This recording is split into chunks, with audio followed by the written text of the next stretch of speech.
We're in our third week of the series on Habakkuk through the book of Habakkuk. It's a 4-week series. And what we're going to look at today in chapter 2 is this concept called poetic justice, God's poetic justice. Are you familiar with that concept? It's when bad characters are punished by an ironic twist of fate. It's like the tables get turned on the bad guy and they get what's coming to them in a way that kind of mirrors their own evil. So it's like you're driving on the freeway, you're driving over the speed limit in the fast lane, and this guy comes up behind you so fast, flashing his lights, yelling at you, so to speak, swerving in and out and just causing danger and trouble all over the highway, and like he's mad at you, and you're like flustered, and he goes zipping down the road, and 2 miles later, you see him over on the side with a black and white behind, right? That's poetic justice, right? I want you to understand this concept because we see that God is involved in poetic justice against sin. Now, to help you get this, I'm going to show you a short little video clip that shows a few examples from people's YouTube channels of poetic justice. Let's take a look. Gracias.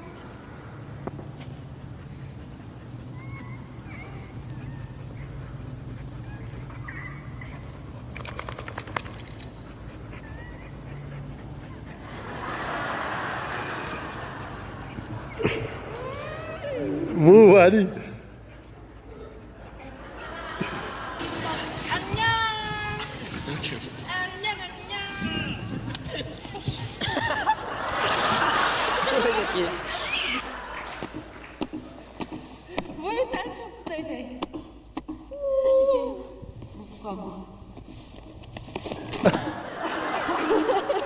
Come here. Come here. Chewie, come here.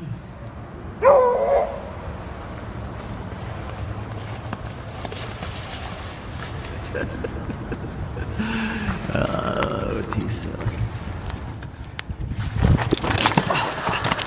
All right, we love those stories of poetic justice because we love to see the bad guy get their due, right? And we love to see fairness and justice prevail.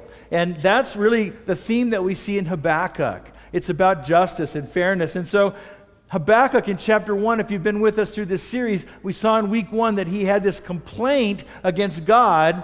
He cared about justice, and he saw that the people of Judah, where he lived, were getting away with all kinds of evil. They were wicked. They were ignoring God's ways and just doing their own thing. And he cries out to God and says, God, how come you're not judging these evil people who have wandered away from you? And so he wanted to see justice done.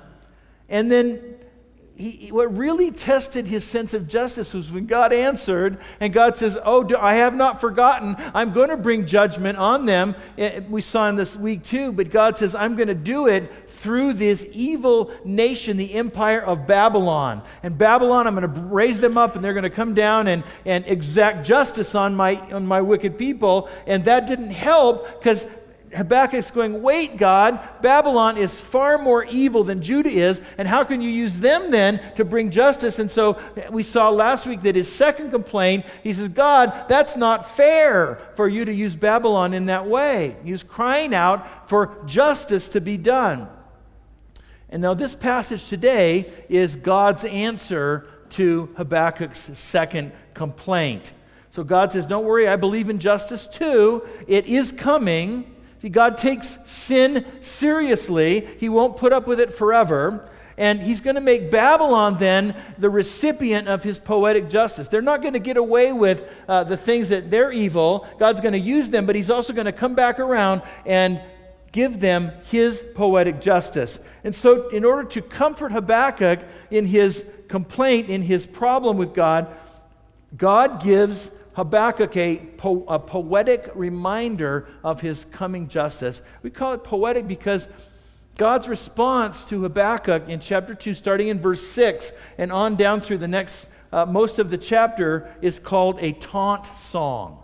Now that's a literary form in Hebrew, but you know what it is in ordinary life. But it's a song that God says, I'm going to give the people of Judah this song to sing over Babylon to mock them and taunt them after they have fallen. On their way down, they're going to have this chance to taunt them. And you know what a taunt song is because you've heard it on the playground, right? Na, na, na, na, na. That's a taunt song. It's only got one word. Right? This one has more. Have you heard this? Na, na, na, na, boo, boo. Stick your head in doo-doo. Have you heard that one? Don't you remember that from childhood? Or like when the winning school, to gloat over their victory, they crank up, "We Are the Champions" by Queen, and they play that loud as the losing team slinks out to their buses. That's a taunt song. And that's essentially what God says, I'm going to give to you, Judah, for you to sing over Babylon someday. And so you see that in verse 6, chapter 2, verse 6. But soon their captives will taunt them, and they will mock them, saying, and then we'll look at what they say. But God says, you're going to take your lumps for a while, but eventually, in the end, you're going to mock the mighty Babylonian Empire. See, it's a prophecy of the future in the form of a song. Now, it's a song or a poem with 5 stanzas. In poetic form, each stanza begins with the same line. And as we read this, you'll see this. Each stanza begins with the line, "What sorrow awaits you?" Or in older translations, "Woe to you." And you can see that repeated 5 times as the start of each stanza, and then the lines actually rhyme in Hebrew language. And so in this song, God is reminding Babylon of the kinds of sin that he hates. See, God hates sin because not only is it an affront against his holy character, but because it brings pain and destruction in our lives and in the lives of other people around us. And so he's going to tell Babylon through this song what he's going to do to bring justice for their sin. So we have this song, this poem of 5 stanzas, but when we look at it, you're going to see there's really only 2 main ideas that these 5 stanzas reflect. There's 2 main categories of sin. They're kind of on the opposite spectrum. We'll see in a moment what I mean. So God is giving Judah, the nation of Judah, some great smack talk to lay on Babylon when they fall, as they go down. But it's not just about Babylon. It's not just isolated to this historical circumstance, but rather these sin categories really reflect not just what Babylon, but they really reflect the heart of God, the character of God. And so they're universally applicable. We can see these issues in our own culture and perhaps even in our own lives. And most of us will find we'll probably incline more to one or the other, but both are offensive to God, both are destructive to us. The first one that God calls out is the sin of looking out for number one. And what I mean by that is when we get so driven by greed and materialism and success and status that we start taking advantage of other people to achieve our objectives, to advance ourselves, and we become mainly self-interested instead of others-centered, others-interested. So let's take a look. Now, this is a long passage we're going to read, and we're going to cut a couple pieces out just to kind of keep it flowing. Habakkuk chapter 2, verse 6. What sorrow awaits you, thieves! Now you will get what you deserve. You've become rich by extortion, but how much longer can this go on? Suddenly your debtors will take action. They will turn on you and take all you have while you stand trembling and helpless because you have plundered many nations. Now all the survivors will plunder you. Now down to verse 9. What sorrow awaits you who build big houses with money gained dishonestly. You believe your wealth will buy security, putting your family's nest out of the reach of danger. In verse 12, what sorrow awaits you. See, there's the third stanza. What sorrow awaits you who build cities with money gained through murder and corruption. Has not the Lord of heaven's armies promised that the wealth of nations will turn to ashes? They work so hard, but all in vain. So look at the kind of charges that God is making against these people at that time. He says, you thieves, you become rich by extortion. You've built these big houses with money that was dishonestly gained. You have all this wealth that you've acquired through murder and corruption. So this is a serious allegation. And you'll see there's kind of a progression that goes on here. It starts with them, and we can kind of see this in ourselves sometimes. It starts with greed and a desire for more and more money, more and more stuff. And what drives that, he points out in verse 9, is the conviction that money and stuff will bring us security. So we're looking for security, and he uses this great visual image. He says, you're trying to put your nest up out of reach. And you've probably seen where birds build their nest way up on a cliff, on the side of a cliff, to try to get security from their predators, their natural predators. And he's saying, that's like what you're trying to do with money and wealth, to try to put yourself in a place of security. And if that's your conviction, then you're going to look for opportunities to get more. And eventually, that might mean that you cross a line of taking advantage of other people to do so, to secure your life. It might even mean that you resort to lying and deception and manipulation because that security is so important to you. And then that leads to corruption, where he talks about violating laws and rules and even ethical constructs to make that profit. And in the end, the progression that we see in Babylon is it results in physical violence or even murder. See, Babylon conquered and destroyed all these nations around them out of their thirst, their quest to have more and more stuff, more and more security for themselves. Now, how often have we seen that pattern in the world's history? It's like almost every empire, almost every nation that goes on the warpath, it has some kind of motivation like this behind it. We even see it in the history of our own nation. I just got done reading a book that describes this very same motive, this very same progression, and how it resulted in the exploitation and the slaughter of the Native American population. That's this same Babylonian heart, this same heart to look out for number one. That's at work in our own history.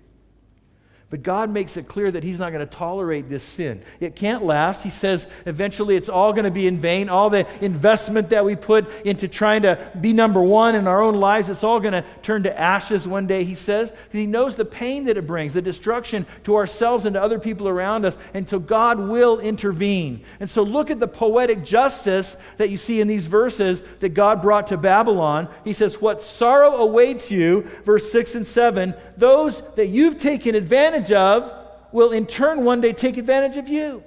So the tables will be turned. Verse 7, those whom you have plundered will one day plunder you. As all of their wealth and all of their what they thought was security will evaporate, and the nations that they had conquered will rise up and conquer them in return. And so as we read this, I know some of you are going, I'm so glad I'm not a Babylonian. But you know what? The same heart issues can take shape in our lives, in our culture, in way different ways. You know, I know we're not ruthless barbarians going out there pillaging and murdering people to get more stuff, but we all can have this inclination where we're going to look out for number one. And it's just going to take shape in different ways. But it starts, we see if we're like Babylon, even at the heart level, it starts when we start to look to money and stuff to gain security. When we start to want more power, more outward success. And it's easy then to become very self-focused and forget about other people. As we protect our own wealth, we protect our own security. And it becomes so important that at some point you cross a line and you might start fudging on your taxes, or you might start making unethical business deals that benefit you at the expense of somebody else.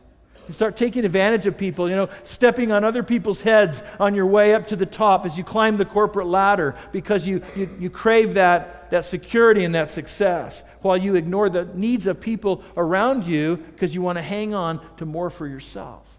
See, that's that same spirit that can be manifest in our world.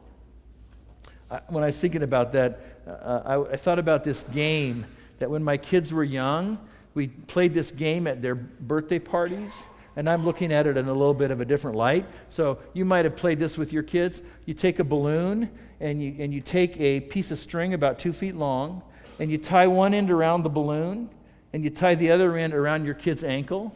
Right, so imagine a whole room full of kids with one balloon around their ankle, and the object of the game is to try to stomp on other kids' balloons while you preserve your own. Have your kids ever play that game? I look back at that now and I think, man, that's cutthroat. What are we teaching our kids? Just imagine a room full of kids aggressively attacking each other's balloons, and then take that about 20 years later, and you have American culture. So we didn't teach our kids to be others-centered very much in that game, right? But the thing is that kids instinctively get what it means to protect. You don't have to train them to do that. They just know that they're going to try to protect theirs and stomp out somebody else's. Sometimes our heart inclination is to look out for number one. Nobody has to teach us that. Now, I'm not equating us with Babylon and how they lived, because that was certainly an extreme example of this.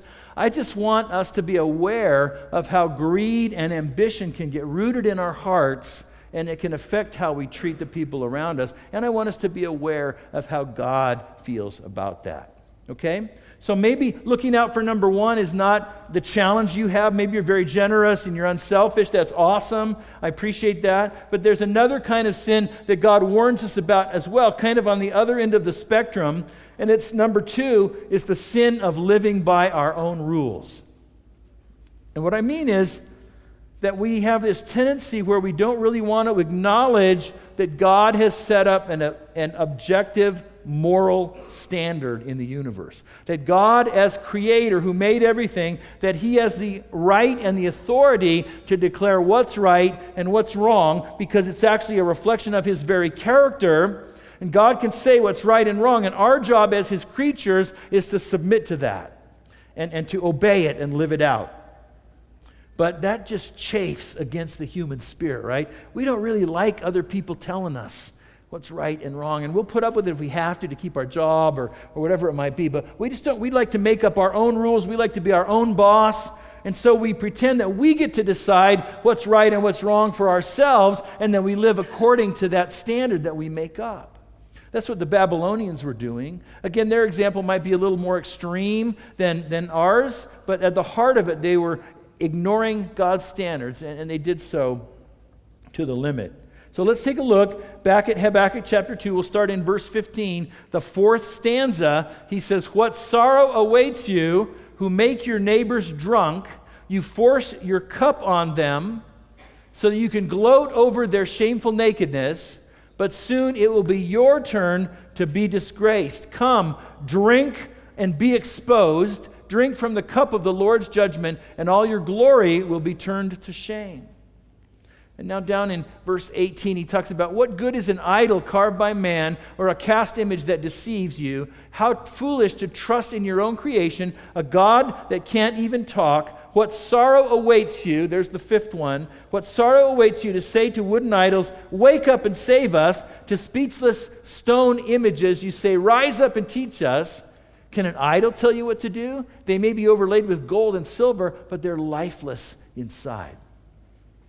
So again, what sorrow awaits? Why? What's the issue here?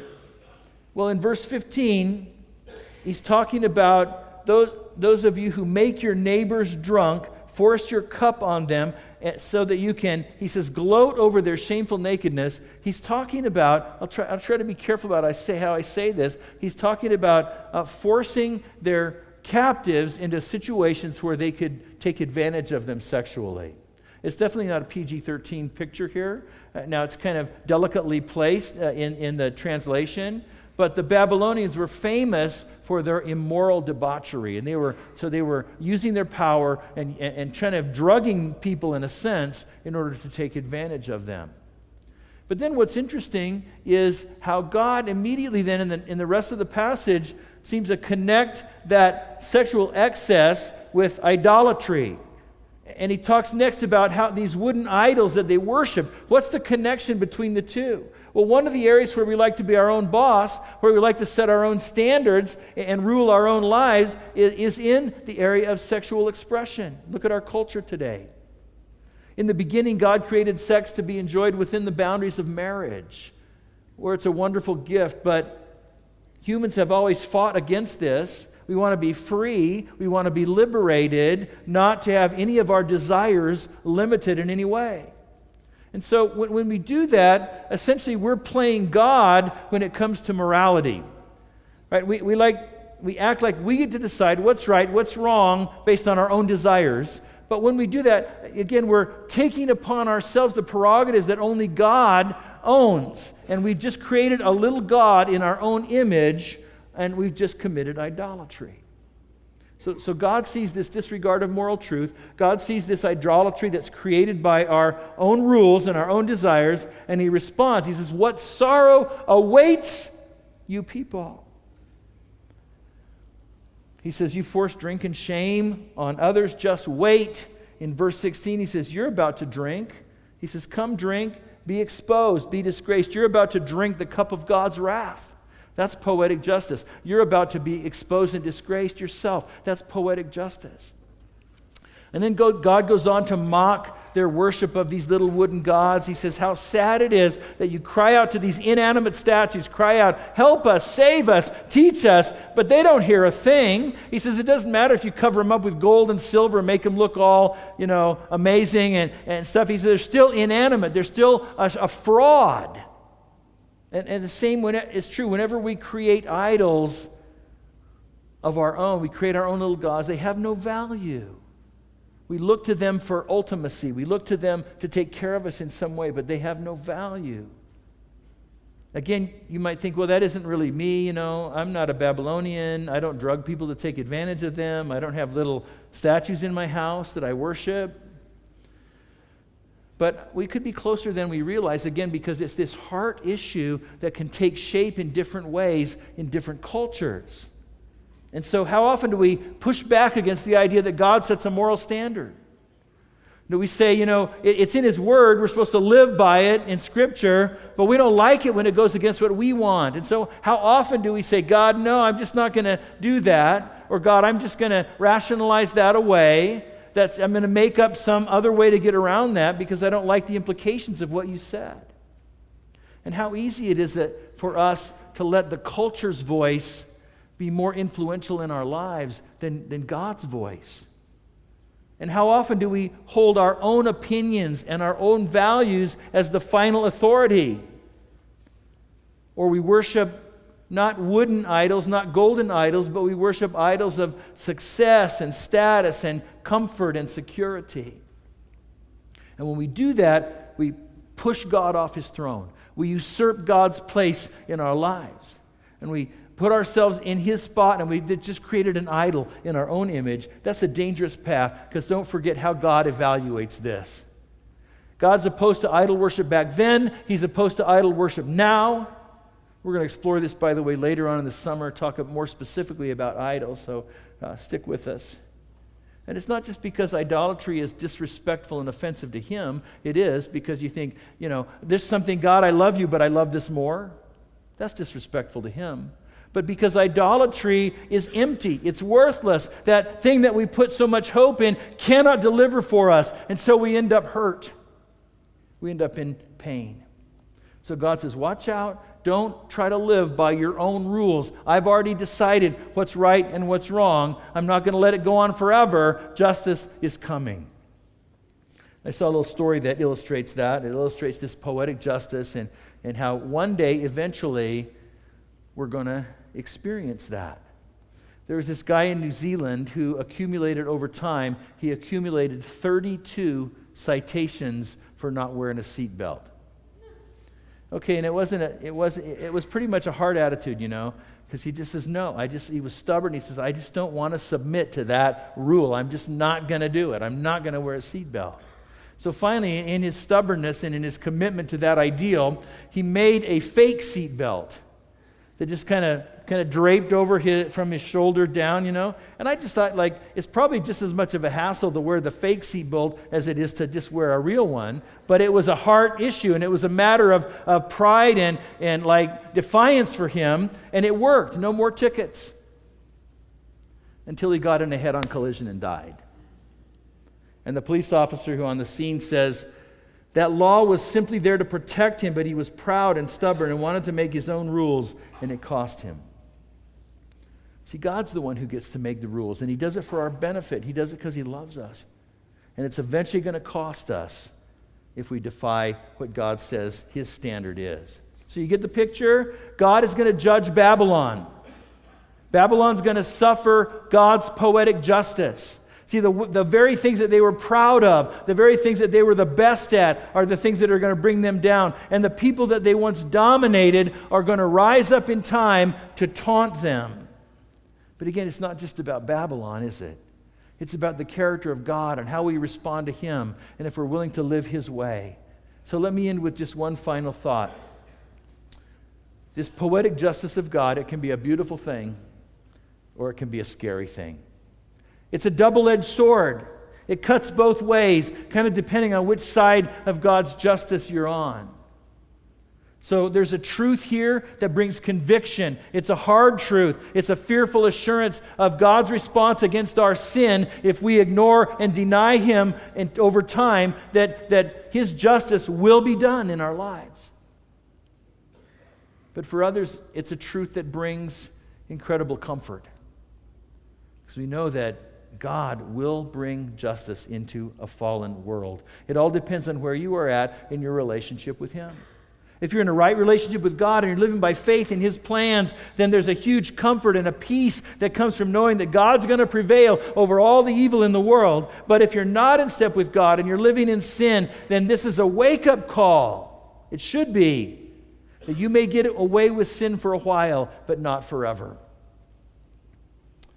And I just think, if you're struggling with the brokenness of the world and the amount of sin in the world, and it weighs heavy on you, you look around and you love God and you look around and say, this world is so messed up and it's so jacked up and there's so much evil and evil always seems to win. Or if you're struggling with injustice in your own life that's been perpetrated against you by evil people and you're going like, God, what's going on? I'm under the thumb. Help me here. Then there's comfort in this truth to know that God's perfect justice will prevail. And we know that not just because we read about it in Habakkuk, we know it from the historical example of Jesus Himself. Because on that Friday, when Jesus hung on the cross, it looked like evil won. As He went to His death, those people who falsely accused Him, those people who dragged Him into court, those people who condemned Him unjustly to His death, it looked like they had all won. And there's the disciples, they're defeated. The Messiah that they had put all their hopes in has died. Now what? What can they hope in now? And they see them locked up in private and with the doors locked, the windows shut, and they're hiding out of fear. Evil has won.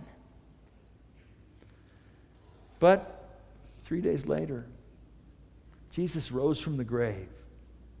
Jesus conquered. He was winning all along, and we finally saw it as He rose to new life again. We see that God won over evil, that God's justice, God's righteousness did prevail. Now, if you're not sure which side of God's justice you're on, then there's hope for you today. Because when Jesus went to the cross that Friday, He went there for sinners. He went there to take God's justice against sin upon Himself for sinners who sin by putting themselves first and live for number one, as well as by those who sin by making up their own rules. It's just whatever our sin is, when we own up to it and we recognize it and we say, yeah, we see the consequences of it and it's out of step with God, and we admit it, we're ready to turn from it, then we call out to God for His grace. We call out to Jesus for what He's done for us, and we trust in Him. And God gives us, in place of His judgment, He gives us freedom from condemnation. In place of His eternal wrath, He gives us forgiveness of sin. In place of hell, He gives us eternal hope and eternal life. God's justice went on Jesus on the cross. That's good news for those who put their trust in Him. Let's pray.